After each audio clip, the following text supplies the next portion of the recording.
शुरुआती दिनों में बहुत ही कठिन परिस्थितियों से गुजर करके आशीष भैया ने काम शुरू किया और हम सभी लोग जानते हैं, बहुत अधिक परिचय देने की आवश्यकता नहीं है, उन बातों को हम दोहराना नहीं चाहते हैं। अनाथ बच्चे, निराश्रित बच्चे किस तरह से देश के सभ्य और जिम्मेदार नागरिक बने, उनमें राष्ट्रभक्ति की भावना आए, इस ओर सदैव प्रयास रहा है। और उस क्रम में अनेक चिकित्सालय, छात्रावास, यहाँ तक कि अब एक कॉलेज की भी बहुत स्थापना हो चुकी है। निवेदन ये करना चाहता हूं कि कभी भी दिव्य प्रेम सेवा मिशन का लक्ष्य धनार्जन नहीं रहा है। एक सज्जन है जिन्होंने चर्चा करी कि साहब एनजीओ कर दिया जाए, एनजीओ से पैसा आएगा, तो आशीष भैया ने उसी समय उत्तर दिया था कि हम पवित्र धन से अपने बच्चों का जो छात्रावास में है उनका लालन पालन करना चाहते हैं। और आमतौर पर देखा जाता है कि एनजीओ की जो छवि है वो बहुत अच्छी नहीं है।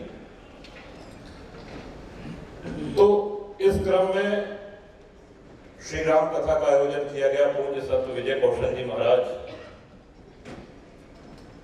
जो कि असली संरक्षक हैं दिव्य प्रेम सेवा मिशन के, इसी क्रम में दुर्गा नाटक का मंचन हुआ। श्री शेखर सेन जी, जिन्होंने तुलसीदास जी पे तुलसी कार्यक्रम किया, स्वामी विवेकानंद पे कार्यक्रम हुए, कबीर पे कार्यक्रम हुए, चरण पे कार्यक्रम हुए। जहां एक और संसाधन जुटाना था, वहीं दूसरी ओर यह भी लक्ष्य था कि हम अपने महान गौरवशाली अतीत से परिचित हों, और न सिर्फ परिचित हों बल्कि उस अतीत को अपने आने वाली पीढ़ी, आने वाली नस्लों को, आने वाले लोगों को हम परिचित कराएं। जैसा कि अभी आदरणीय क्षेत्र प्रचारक जी ने कहा कि 14 फरवरी एक वैलेंटाइंस डे का फैशन हो गया है, जबकि कोई उसका महत्व नहीं है, लेकिन भेड़ चाल में कई नौजवान उसमें, लेकिन अब ऐसा लगता है कि जिले जिले में मोमबत्तियां जलाई गई हैं पुलवामा के लिए।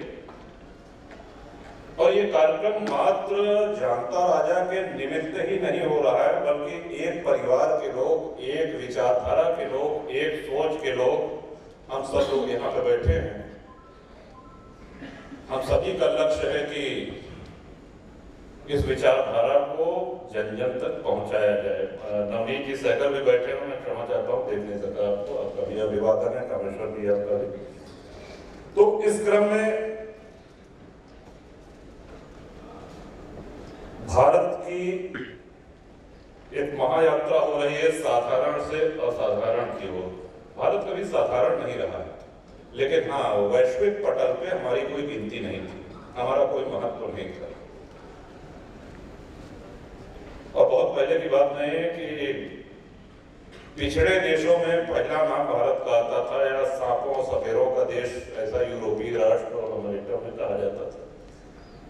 तो साधारण से असाधारण की जो यात्रा है, ये सिर्फ भौतिक ही न रहे, विकास हो रहा है, सड़कें चौड़ी हो रही हैं, जहां 4 लेन है वहां 8 लेन बन रहे हैं, 4G की जगह 5G आ रहा है, ये सब भौतिकता हो गई है। लेकिन भौतिकता के साथ साथ हमारी मानसिक उन्नति भी हो, हमारी आध्यात्मिक यात्रा भी चले, इस निमित्त ये कार्यक्रम है। तो छत्रपति शिवाजी महाराज,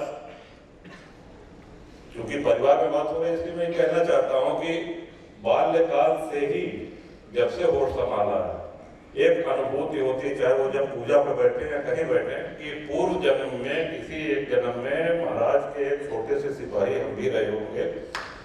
और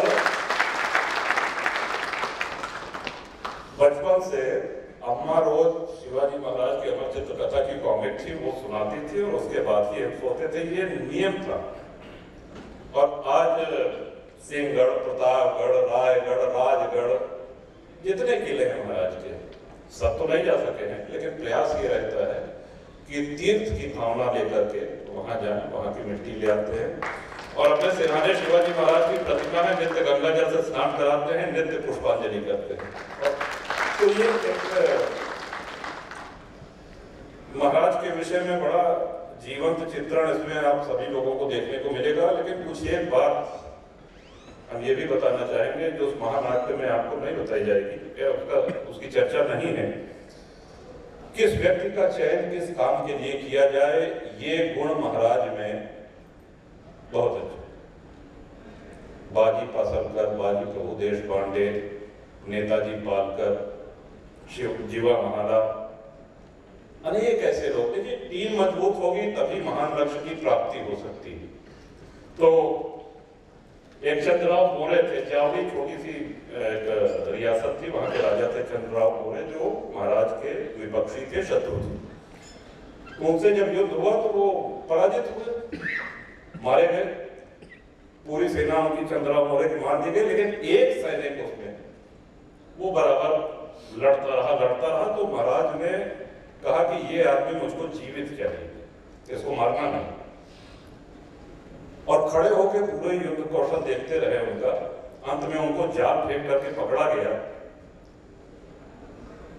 और उस महान व्यक्ति का नाम है बाजी प्रभु देशपांडे। फिर उनको पकड़ के जब महाराज के सामने लाया गया तो पूरी रात महाराज ने कहा कि तुम कहां ये छोटी मोटी रियासतों के और आपसी झगड़े में पड़े हुए, हमको स्वतंत्र हिंदवी राष्ट्र की स्थापना करनी है। उस महान लक्ष्य के लिए अपनी ऊर्जा, अपने का प्रयोग करना है। और फिर यही बाजी प्रभु देशपांडे जब पुरंदर पे घेरा पड़ा और महाराज को निकलना पड़ा वहां से, और फौज पीछे थी, दुश्मन की संख्या बहुत ज्यादा थी। पावनखिंड एक स्थान पड़ता है, घाटी है, विशालगढ़ महाराज को पहुंचना था।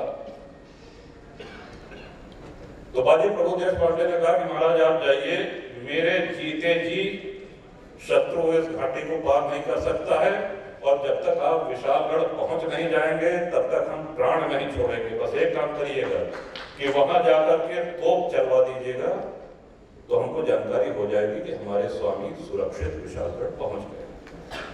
इस तरह के लोग, इस तरह के समर्पित लोग एक बड़े महान लक्ष्य के लिए लड़े। समय समय पे बहुत से बहादुर राजा हुए हैं भारत में, सबने लड़ाइयां लड़ी हैं, वीरता के कई उदाहरण हैं। लेकिन जिस पावन पवित्र लक्ष्य को लेकर के शिवाजी महाराज कोई राजवंश के नहीं थे, रियासत उनको विरासत में नहीं मिली थी, किसी राजा के पुत्र नहीं थे, और वो राजा बनना भी नहीं चाहते थे। इदम राष्ट्राय स्वाहा इदम न मम। समर्थ गुरु रामदास जी ने आदेश दिया, जनता ने आग्रह किया, तब बड़ी मजबूरी में उन्होंने अपना राज तिलक कराया, और तब सिंहासनीधीश्वर और छत्रपति कहलाए। क्योंकि लोगों का ये मानना था कि भारत में मुगल साम्राज्य है, और जब तक आप राजा नहीं होंगे तब तक राजा तो वही माना जाएगा। अब उस समय के भारत के भूगोल की भी हम एक संक्षिप्त दर्शन कर लें। एक तरफ मुगल, बीजापुर की आदिलशाही, हैदराबाद की निजामशाही, बीदर और बरार, ये दो अन्य जो है आक्रांताओं के रियासत, इनसे सबसे घिरे हुए। और किन परिस्थितियों में उन्होंने सेना खड़ी करी, और 16 वर्ष की आयु में पहला किला महाराज ने जीता। और यही नहीं, कई ऐसी चीजें उन्होंने करी जिनको आज के आदर्श लोकतंत्र में, आदर्श राष्ट्र में उनको कोई भी अच्छा शासक होगा तो उसको करना चाहिए। आज हम लोग सुनते हैं कि एमएसपी, मिनिमम सपोर्ट एक सुथरवाए। उन्होंने कहा कि लगान जमीन की के क्षेत्रफल के हिसाब से नहीं, जमीन की स्थिति कैसी है, उसकी उपज कितनी है, उस हिसाब से इनसे लगान दिया जाए। और प्राकृतिक आपदा आने पर लगान की पूरी माफी थी। और इतना ही नहीं, किसान अगर अपनी फसल को नहीं बेच सकता था तो महाराज की तरफ से रियासत उसको राज्य खरीदता था निर्धारित मूल्य पे। पहले शासक ऐसे हुए जैसे कि इसमें भी बताया गया है, प्रथम नौसेना की स्थापना की गई। मस्कट से, ओमान से, मिडिल ईस्ट से लोग आते थे, यहाँ पर मारकाट करते थे, यहाँ से लूट करके माले गनीमत के तौर पर बहुत कुछ ले जाया करते थे। उसमें महिलाएं भी होती थी, लड़कियां होती थी। ऐसे ही लड़कियों से, महिलाओं से भरे एक जहाज को अपनी नौसेना भेज करके मस्कट से उन बच्चियों को सुरक्षित वापस मंगवाया। ये बहुत बड़ा काम था उस समय।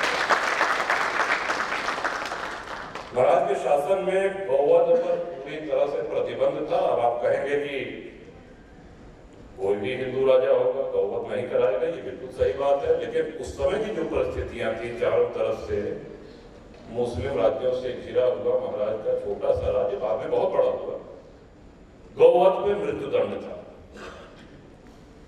पहले शासक ऐसे हुए जिन्होंने गुलामी प्रथा समाप्त करी। गुलामी बंद, पहले आदमी और औरतें दोनों खरीदे बेचे जाते थे, सब हो गया। तो पहले ऐसे शासक हुए जिन्होंने गुलामी प्रथा को बंद किया। गनीमी कावा एक शब्द है मराठी में, यानी कि गुरिल्ला वॉरफेयर, गुरिल्ला युद्ध प्रणाली जिसके महाराज थे। समर्थ गुरु रामदास के मार्गदर्शन में उन्होंने स्वतंत्र हिंदवी राष्ट्र की स्थापना करी, एक आदर्श राष्ट्र की स्थापना करी। और हम सभी लोग, चाहे वो राजनीति में हो, चाहे अन्य किसी व्यवसाय में हो, हम सभी लोगों का दायित्व बनता है कि महाराज के जीवनी को, उनके आदर्शों को हम जन जन तक पहुंचाएं। और इस निमित्त जब शुरू में हम लोगों ने पुणे में जाकर के भैया लोग देखे थे पहले, तो इतना भव्य ये कार्यक्रम था। जब हम लोग गए देखने, इच्छा तो बहुत हुई कि लखनऊ में कराया जाए, लेकिन उस समय हिम्मत नहीं पड़ रही थी कि कराएं कैसे, इतना संसाधन, इतनी तैयारी। तो किसी तरह हम लोगों ने कहा, आदरणीय महाराज जी, योगी जी महाराज ने भी पूरा करा, आदरणीय ब्रजेश जी का भी पूरा रहा, और जनेश्वर मिश्र पार्क में आयोजन के लिए पूरा तय किया गया। अब हम सभी लोगों को इसमें पूरी ऊर्जा के साथ डट जाना है, और डट सिर्फ इसलिए नहीं जाना है कि ये कार्यक्रम से दिव्य प्रेम सेवा मिशन को लाभ हो, बल्कि दूसरा है कि आज भारत का नौजवान, हमारा हर बेटा बेटी इसको आकर के देखे, इस महानाट्य से प्रेरणा ले। और जैसा कि मैंने कहा कि भारत की असाधारण की ओर जो यात्रा है वो आरंभ हो रही है, तो उस यात्रा में हम सभी लोग सहभागी बने। इन्हीं शब्दों के साथ दिव्य प्रेम सेवा मिशन परिवार के सभी कर्मयोगी साथी, आप सभी का अभिवादन है। और आज एक और प्रथम बार, आज पहली बार सभाध्यक्ष बनने का अवसर जो संजय जी ने दिया, उसके लिए भी मैं उनको धन्यवाद देना चाहता हूँ।